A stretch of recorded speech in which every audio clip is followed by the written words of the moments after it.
ஓம் நம சிவாய. சிவன் அருள் பெற குடும்பத்தோடு வாங்க. எங்கன்னு தானே கேட்குறீங்க? வணக்கம் மக்களே.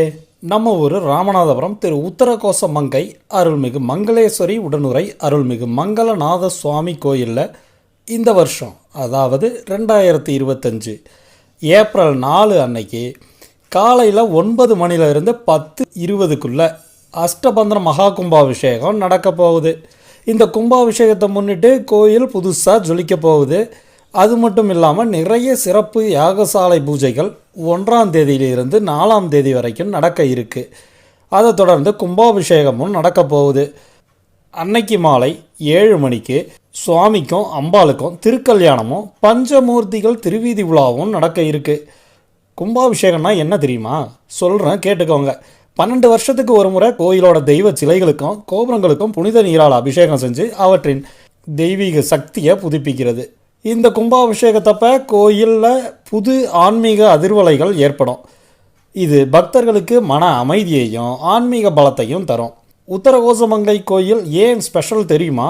சொல்கிறேன், தெரிஞ்சுக்கோங்க. உலகத்திலேயே ரொம்ப பழமையான சிவன் கோயில்னால் இது ஒன்று தாங்க. இங்கே தான் சிவபெருமான் பார்வதி தேவிக்கு வேதங்களோட ரகசியங்களை சொன்னாராம். 6 அடி உயர மரகத நடராஜர் சிலை இங்கே மட்டும்தான் இருக்குது.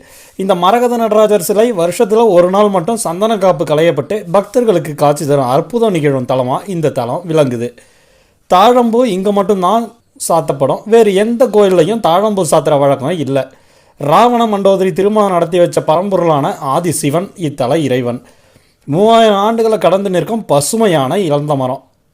மாணிக்கவாசகர் ஞானம் பெற்ற திருத்தலம். மாணிக்கவாசகர் இங்கு சில காலம் தங்கி சிவபெருமானை வழிபட்டாராம். இப்படி இன்னும் சொல்லிக்கிட்டே போகலாம். அந்த வரலாற்று சிறப்பு வாய்ந்த கோயில் கும்பாபிஷேகத்தில் நம்ம கலந்துட்டு கும்பாபிஷேகத்தை பார்க்குறதே அவ்வளோ புண்ணியன்னா பார்த்துக்குங்களேன். கோயில் கும்பாபிஷேகத்தில் நீங்களும் கலந்துக்கோங்க. எப்போன்னு தெரியுமா? ஏப்ரல் மாதம் 4ஆம் தேதி காலை 9 மணிலிருந்து 10:20 மணிக்குள்ளே. எப்படி இந்த கோயிலுக்கு போகலான்னு தெரியுமா? அதையும் சொல்கிறேன், கேட்டுக்கோங்க. பக்கத்தில் உள்ள விமான நிலையம்னா மதுரை விமான நிலையம் தாங்க.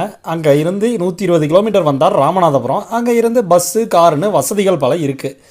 நீங்கள் ரயில் வழியாக வந்தால் ராமநாதபுரம் ரயில்வே ஸ்டேஷனுக்கு எதிரிலேயே பேருந்து நிலையம் இருக்குது. அங்கே இருந்து கோயிலுக்கு பேருந்து வசதி இருக்குது. கட்டாயம் கலந்துக்கோங்க. கடவுளை முழு மனசோடு நினச்சிக்கோங்க. அனைவரும் வருக. அவனொருள் பெருக.